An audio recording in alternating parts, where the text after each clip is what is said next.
Baik, kita akan melanjutkan kajian filsafat kita.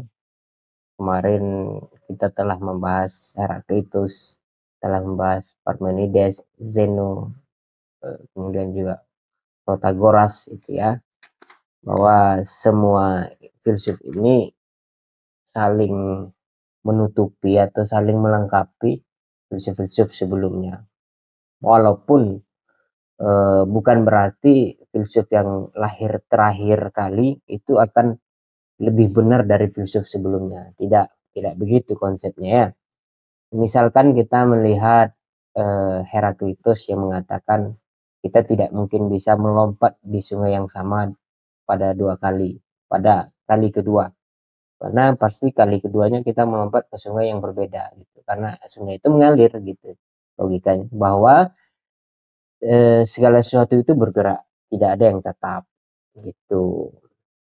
Jadi kalau pergerakan itu normal, maka akan muncul idealitas atau satu yang apa namanya keseimbangan sebagaimana planet-planet teratur dan seterusnya itu. Kalau seandainya geraknya tidak teratur, maka akan terjadi kekacauan. Nah, inilah analogi yang saya sampaikan di kesempatan sebelumnya, bahwa orang gemuk itu ada gerak yang tidak normal sehingga ada penumpukan lemak dan seterusnya. Kalau geraknya normal, maka dia akan ideal, tubuhnya akan ideal. Bagaimana solusinya untuk orang gemuk? Ya lakukan gerak yang ideal. Karena inti dari segala sesuatu itulah api. Api sifatnya membakar. Membakar yang tidak normal gitu. Itu kata Heraklitus, bukan kata saya gitu ya. Kemudian itu dibantah oleh Parmenides, tidak ada yang bergerak sebenarnya, yang sebenarnya semuanya tetap gitu. Tetap dalam arti realitas ini menipu indera, itu menyesatkan gitu. Kenapa begitu kata dia? Padahal kalau kita mengatakan gerak itu ada, kata Parmenides, artinya ada ruang kosong. Sementara tidak ada ruang kosong. Sebuah gelas gitu. Ini di sini tidak ada gelas. Ini atau parfum ya, parfum. Ini parfum. Kalau kita kalau orang bertanya apakah parfum ini penuh, botol ini penuh, bukan parfumnya, tapi botol ini penuh.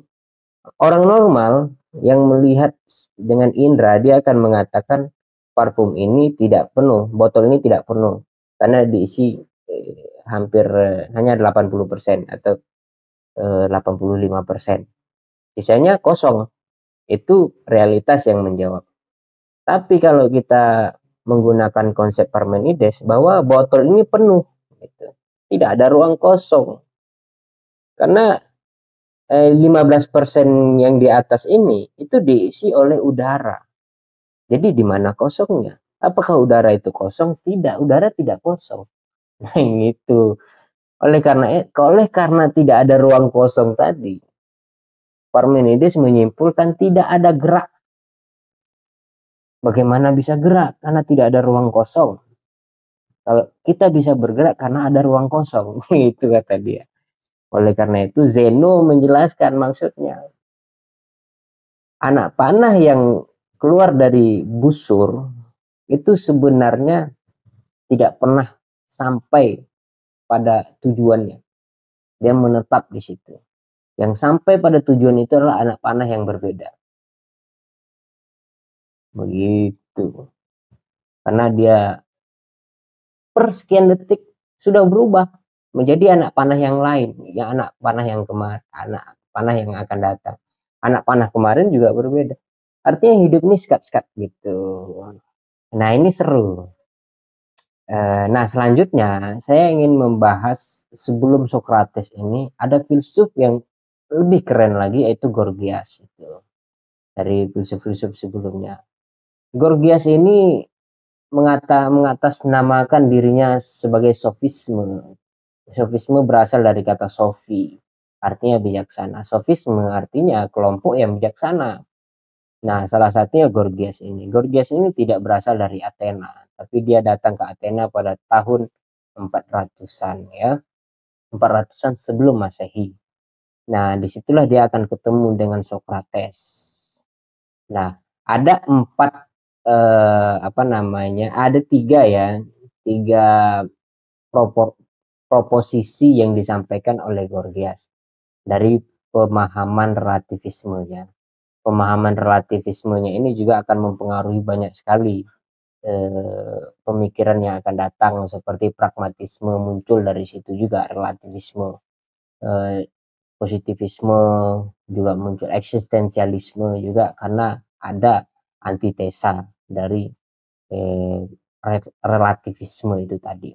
Nah, konsep relativisme Gorgias itu karena tiga proposisi. Pertama, dia mengatakan tidak ada yang ada. Yang ada itu tidak ada. Artinya apa? Semua tidak ada. Kenapa begitu? Nah, maksudnya apa gitu kan? Ini kembali kepada pemahaman Zeno tadi, bahwa Zeno mengatakan anak panah yang melesat dari busurnya itu tidak pernah sampai ke tujuan, atau fokus tidak pernah sampai ke sana. Kenapa begitu? Setiap detik segala sesuatu berakhir, kan gitu. Bahkan setiap sebelum satu detik, anak panah itu sudah berubah menjadi anak panah yang lain lagi. Ada yang terlahir gitu, ada yang hilang, ada yang terakhir, ada yang enggak. Artinya apa? Tidak ada gerak, itu kan dia antitesa dari gerak itu tadi. Justru Gorgias menyimpulkan bahwa tidak ada yang ada itu. Nah, kenapa begitu? Kita lihat proposisi keduanya. Bila sesuatu itu ada, ia tidak akan dapat diketahui. Kenapa tidak dapat diketahui? Disebabkan oleh penginderaan itu tidak dapat dipercaya. Bagaimana kita mau berpegang kepada satu dalil, yaitu panca indera, yang kemudian panca indera itu tidak dipercaya, gitu. Maka kita tidak bisa mengetahuinya, walaupun itu ada, gitu kan? Ada dalam konsep, ada dalam pembicaraan, ada dalam diskusi dan seterusnya. Tapi tidak bisa, tidak ada dalil untuk menjelaskan itu. Nah, proposisi yang ketiga Gorgias ialah sekalipun realitas itu dapat diketahui. Oke, kita dapat diketahui katanya. Ia tidak akan dapat diberitahukan kepada orang lain. Apa maksudnya? Ada konsekuensi yang pada akhirnya setelah kita mengetahui sesuatu, kita tidak bisa menjelaskan.